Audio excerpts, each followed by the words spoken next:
Là, c'est une plongée, une immersion.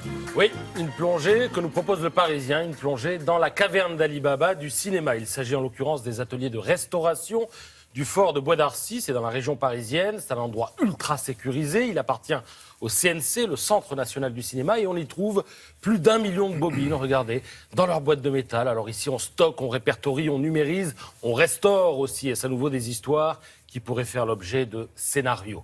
En 1936, on est en pleine campagne électorale du Front populaire. Jean Renoir supervise un film intitulé « La vie est à nous ». C'est un documentaire de propagande commandé par le Parti communiste français. Il comprend des séquences réalisées par Jean Becker et Henri Cartier-Bresson, rien que ça.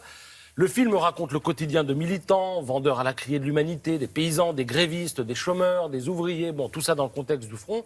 Et le film n'obtient pas son visa. Il ne sera finalement montré que bien plus tard, en 1969, dans une vague copie restaurée avant de disparaître complètement de la circulation. Et puis un jour, on retrouve à Toulouse, allez savoir pourquoi, quelques bouts de pellicule de ce film avec des annotations en russe dessus. Alors, l'enquête démarre et on parvient à reconstituer les choses. En fait, les nazis avaient saisi le film original en France, ils l'avaient ramené à Berlin. À la fin de la guerre, les Russes l'ont récupéré à Berlin et puis, depuis 70 ans, eh bien, le film dormait dans les archives russes. Alors la diplomatie a fait merveille, le film est revenu en France, il a été restauré par le CNC et on pourra le voir du 8 au 10 juin à Paris pour les célébrations des 80 ans du Front populaire. Alors à propos de Front populaire, je signale la sortie aux éditions du Chêne de cet ouvrage magnifique. Il regroupe toutes les archives du journal Le Populaire, qui était dirigé, je vous le rappelle, par Léon Blum, figure totémique du Front populaire. Il contient des trésors de photos. Alors regardez, là, ce sont les employés des grands magasins qui se mettent en grève. C'est les vendeurs des trois quartiers. Hein. Ce sont les vendeurs des trois quartiers. Alors on ripaille sur le lieu de travail, dans la cour du magasin, pour protester à l'époque contre le règlement intérieur et les renvois intempestifs. Autre photo. Parce que le Front populaire, vous le savez, ce sont les 40 heures, ce sont également les premiers congés payés. Oui. Et à l'époque, le tandem est le moyen le plus économique pour partir pour la journée. Là, cette photo, celle que vous venez de voir, a été prise au Sable d'Olonne. Donc les victoires du Front populaire, c'est aux éditions du Chêne, c'est signé Nicole Masson. Demain. Oui.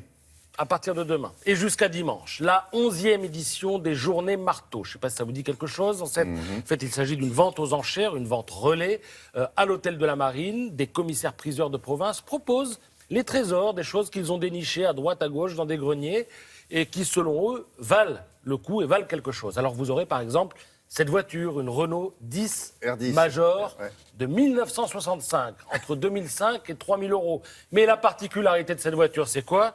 C'est qu'elle a été conduite, parce qu'elle lui a appartenu, par Elie Semoun.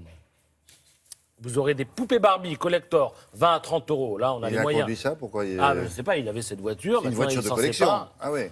Il s'en sépare, 2500, 3000. Ce masque d'Angola, entre 4 et 6 000 €. Là, on monte un petit peu. Et puis alors, vous aurez tout un tas de trucs, comme cette bouteille de Pauillac, Château Puchon Longueville Baron, tout le monde connaît. 6 à 800 €, je n'ai pas l'année.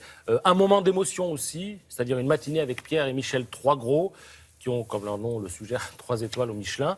Et puis une malle de carrosse aux armes de la Pompadour, entre 5 et 7 000 €. L'expo a lieu aujourd'hui à l'hôtel de la Marine. Et si vous voulez dépenser, c'est demain pour la vente aux enchères. L'hôtel de la Marine, c'est la Concorde. À la Concorde, oui. Vous ne pouvez pas vous tromper. Paris. C'est celui de droite quand vous regardez la Madeleine. Pour être précis. Et que vous avez l'Assemblée dans le dos. Dans le dos. Et l'Assemblée dans le dos, ça peut faire mal. Une expérience sonore à vivre en ligne avec le Radio Web maintenant. Oui, justement, ça se passe aussi à Paris, William. Une musicologue a essayé de recréer les bruits du Paris du XVIIIe siècle. Ah, ça, c'était incroyable. Et regardez, il y a une reconstitution 3D. Vous allez pouvoir marcher dans les rues de Paris et entendre ce qu'on entendait à cette époque.